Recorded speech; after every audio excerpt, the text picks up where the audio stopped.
Hello, আসসালামু আলাইকুম everyone. সবাই কেমন আছো? আশা করছি ভালো আছো, আমিও ভালো আছি আল্লাহর রহমতে। রোজা রমজানের দিন ভেবেছিলাম ভিডিও মেক করব না, কিন্তু কি করব, ভিডিও মেক না করলেও তো ভালো লাগে না। এটা তো এখন অভ্যাসে পরিণত হয়েছে ভিডিও মেক করা। আর টুকটাক আমি যা রান্না করি তাই ভিডিও মেক করে ফেলি। আজকে অনেক দিন ধরে আমার ফ্রিজে গরুর নালাগুলো পড়েছিল, তো তোমাদের ভাই আমাকে অনেক প্যারা দিচ্ছিল, আমার মেয়েও প্যারা দিচ্ছিল। তারা এগুলো খাবে নান রুটি দিয়ে আর পরোটা দিয়ে ইত্যাদি হ্যান ত্যান দিয়ে খাবে। সো যাই হোক, যেই কথা সেই কাজ। যেহেতু প্যারা খেয়ে আমি শিখে ফেলেছি, মাঝে মাঝে জামাইয়ের কাছ থেকে, ছেলেমেয়েদের কাছ থেকে প্যারা খেতে হয়, যে খেয়ে প্যারা খেয়ে আমি শিখে ফেলেছি। আর আমার হাতের যে নালা আমার শাশুড়ির স্টাইলের, আমার আম্মার স্টাইলের, খুবই মজা হয় এবং খুবই ইয়াম্মি হয়। সো যাই হোক, আমি আজকে একবারে তরতাজা আদা রসুনগুলোকে কুচি করে একদম ফ্রেশভাবে ব্লেন্ড করে দিয়েছি। আগের কোনো কিছু ইউজ করিনি, একদম নতুনভাবে ফ্রেশভাবে রান্না করেছি নালাটাকে। তো ধৈর্য সহকারে দেখতেই থাকো আমি আসলে কিভাবে এটাকে বসালাম, কিভাবে করলাম। সো আমাদের আমার হাজব্যান্ডের এবং আমাদের পরিবারের সবার নালা খুবই পছন্দ, এবং সবার অল টাইম আমাদের ফ্রিজে নালা থাকবেই, মাস্ট বি। আর আমার শ্বশুর আব্বার এটার খুব পছন্দের খাবার ছিল, তো ওখান থেকে আমার হাজব্যান্ডেরও খুব পছন্দ। সো যাই হোক, এটা আমি এটাকে স্পেশালভাবে রান্না করি।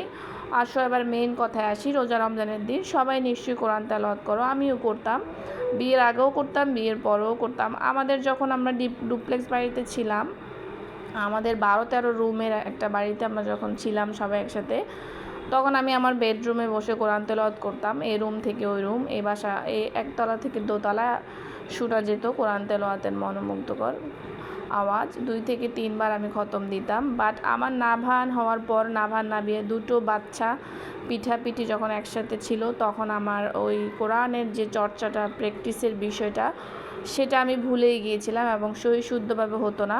দেন আমি যখন ফ্ল্যাট বাসায় উঠেছি, তখন এবার আমার হাজব্যান্ডকে বিষয়টা বলেছি যে আমার বিভিন্ন জায়গায় মদ, গুন্না, টান এগুলো ভুল হয়। দেন আমার হাজব্যান্ড আমাকে স্পেশালভাবে মাদ্রাসার শিক্ষিকাকে, ম্যাডামকে রেখে মানে আমার ভাবি, উনি সম্পর্কে শ্রদ্ধেয় মাদ্রাসার শিক্ষিকা উনি, আর উনি আমার সম্পর্কে ভাবি, আমার যা। তো ওনার কাছে আমি কোরআন তেলাওয়াতটা আবার শিখেছি। দেন শুদ্ধ করার চেষ্টা করেছি।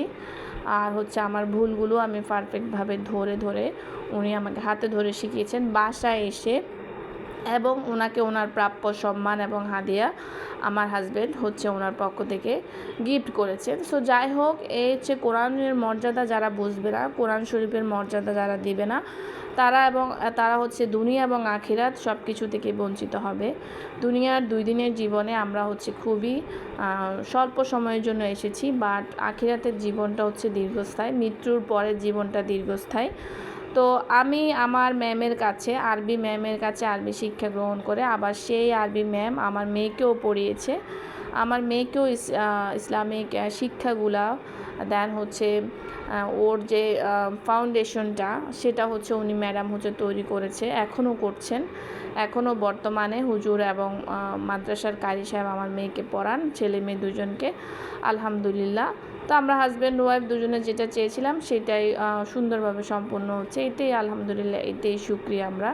সো যাই হোক, আমার হাজব্যান্ড কোরআন খতম তারাবি দেয় একদম আমার বিয়ের আগের থেকে, এবং বিয়ের পরেও সে খতম তারাবি পড়তো। বিষয়টা আমার কাছে খুবই ভালো লাগতো, এখনও ভালো লাগে।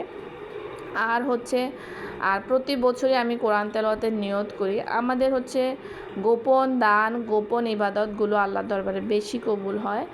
এই অবস্থা বন্ধুরা। কাজ করতে করতে আমি আমার বিষয়গুলো শেয়ার করছি, তোমাদের এরকম ভালো লাগার শিক্ষণীয় বিষয় থাকলে অবশ্যই ভিডিওতে শেয়ার করবে। আসলে ফুড ব্লগিংয়ের এই যে ছোট ছোট ভিডিও একটু নিতে অনেক বড় হয়ে যায়। আর